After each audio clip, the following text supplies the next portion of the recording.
Good evening everyone. कैसे हैं आप लोग? स्वागत है आप सभी का एक बार फिर अपने इस प्यारे से चैनल में जिसका नाम है chemistry with Prachi. As you all know that हमने स्टार्ट करा है क्लास 11 की unit 1 some basic concept of chemistry का एक topic laws of chemical combination. हमने अपने लास्ट लेक्चर में देखा था कि लॉज टोटल 5 है। 5 में से हमने 2 लॉज की ऑलरेडी स्टडी कर ली है। अब बचे रिमेनिंग 3 लॉज। तो आज हमारी थर्ड लॉ की टर्न है। थर्ड लॉ है लॉ ऑफ मल्टीपल प्रोपोर्शन। ये लॉ दिया था जॉन डाल्टन ने, वो भी 1803 में। अब देखते हैं लॉ क्या कहता है। तो इस लॉ के अकॉर्डिंग कभी भी दो एलिमेंट्स आपस में केमिकल रिएक्शन करते हैं, केमिकल रिएक्शन करके दो या दो से ज्यादा कंपाउंड का फॉर्मेशन करते हैं, तो जो कंपाउंड बनते हैं उसमें हम किसी भी एक एलिमेंट के एटॉमिक वेट को यदि कांस्टेंट कर दे या फिक्स कर दे तो इसके कंपैरिजन में जो दूसरा एलिमेंट होगा उसका जो एटॉमिक वेट होगा वो हमेशा सिंपल रेशो में रहेगा। बहुत सिंपल लैंग्वेज में हमने आपको ये लॉ एक्सप्लेन किया है। आई होप आपको क्लियर हो। अब मैं इस लॉ के एग्जाम्पल बता रही हूँ। तो एग्जाम्पल में पहले तो मैं लेती हूँ एक क्विक और छोटा एग्जाम्पल जो कि एकदम आपको समझ आएगा, फिर हम चलेंगे मेन एग्जाम्पल के तरफ। देखिए एग्जाम्पल 1। हाइड्रोजन जो है वो 2 टाइप के ऑक्साइड्स का फॉर्मेशन करता है। तो मैं बात कर रही हूँ oxides of hydrogen. Hydrogen 2 oxides बनाता है ना, कौन कौन से? तो एक ये बनाता है हमारा अपना जाना माना वाटर, और एक ये बनाता है अपना हाइड्रोजन पर ऑक्साइड H2O2। अब इन दोनों में हाइड्रोजन 2 है तो हम हाइड्रोजन के वेट को कांस्टेंट करते हैं। यहाँ पे अपन लिखते हैं वेट ऑफ हाइड्रोजन, यहाँ पे भी अपन लिखते हैं वेट ऑफ हाइड्रोजन। अब हाइड्रोजन 2 है, एक हाइड्रोजन का एटॉमिक वेट 1 होता है तो 2 हाइड्रोजन के लिए 2 का इंटू करना पड़ेगा। यहाँ पर भी हाइड्रोजन 2 है, एक हाइड्रोजन का एटॉमिक वेट 1 होता है तो 2 हाइड्रोजन के लिए 2 का इंटू दो। अब यहाँ पे आपने हाइड्रोजन के एटॉमिक वेट को कांस्टेंट कर दिया। दोनों एग्जांपल्स में हाइड्रोजन का एटॉमिक वेट है 2। अब बात करो वेट ऑफ ऑक्सीजन की।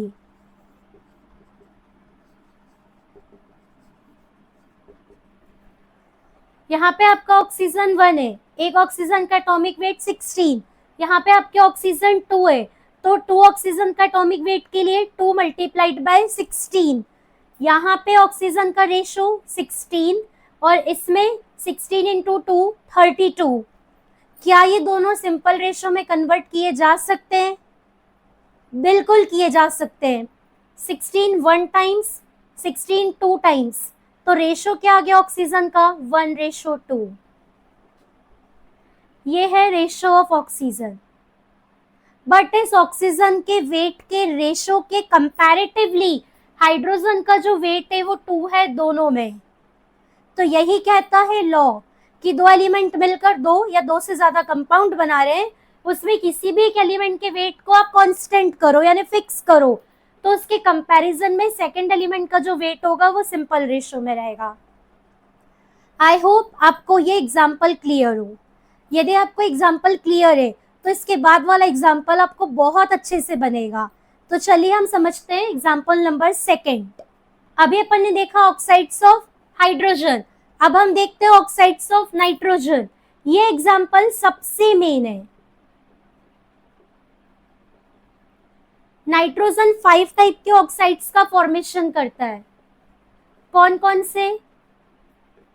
First N2O, second NO, third N2O3, fourth N2O4, fifth N2O5। इसका नेम नाइट्रस ऑक्साइड, ये नाइट्रिक ऑक्साइड, ये डाइनाइट्रोजन ट्राइऑक्साइड, क्योंकि N2 है O3 है, ये डाइनाइट्रोजन टेट्राऑक्साइड, ये डाइनाइट्रोजन पेंटाऑक्साइड, ये इनके नेम्स हैं। अब इसमें आप देखो किसके वेट को कांस्टेंट कर सकते हो। सब जगह हमें नाइट्रोजन 2 दिख रहे हैं एक्सेप्ट एग्जाम्पल 2। देखते हैं अपन नाइट्रोजन के वेट को कांस्टेंट करते हैं। क्योंकि ऑक्सीजन कहीं 1 है, कहीं 3 है, कहीं 4 है, कहीं 5 है, तो ऑक्सीजन का वेट तो कांस्टेंट नहीं हो पाएगा, नाइट्रोजन का हो जाएगा।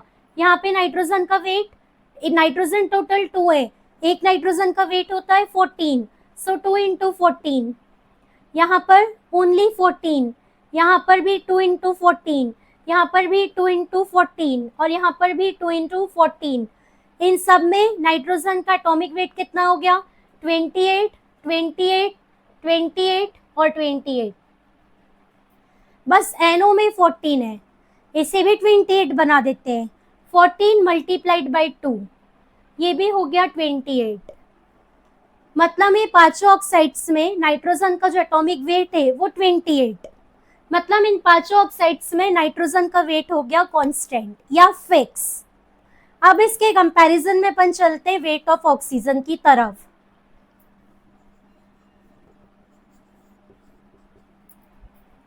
यहाँ पे एक ही ऑक्सीजन है, एटॉमिक वेट 16, रेशो यहाँ पे भी 1 ऑक्सीजन है, एटॉमिक वेट 16। बट बेटा यहाँ पे आपने n के लिए आपने 2 का मल्टीप्लाई करा है, तो आपको ऑक्सीजन के लिए भी 2 का मल्टीप्लाई करना पड़ेगा। जो ऑपरेशन आपने नाइट्रोजन पे लगाया सेम ऑपरेशन ऑक्सीजन पे लगाइए। तो यहाँ पे भी आप करिए 16 इंटू 2 रेशो, यहाँ ऑक्सीजन 3 है, 3 into 16 ratio 4 into 16, here ratio 5 into 16, क्या हो जाएगा? 16 रेशो 32 रेशो 48 रेशो 64 रेशो 80। ये हो गया आपका ऑक्सीजन के वेट का रेशो। अब हम ये चेक करते हैं क्या ये 5 ऑक्साइड्स जो है नाइट्रोजन के, इनमें ऑक्सीजन का वेट जो है वो सिंपल रेशो में आ रहा है क्या? तो हमें पता है कि 16, 32, 48, 64, 80 ये सारे के सारे एक ही एलिमेंट, एक ही नंबर के मल्टीपल्स है। यदि मैं इन सबको डिवाइड करूं 16 से तो मुझे मिलेगा 1 रेशो 2 रेशो 3 रेशो 4 रेशो 5।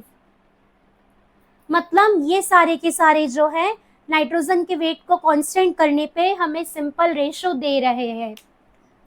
तो ये कहता है बेटा लॉ ऑफ मल्टीपल प्रपोर्शन।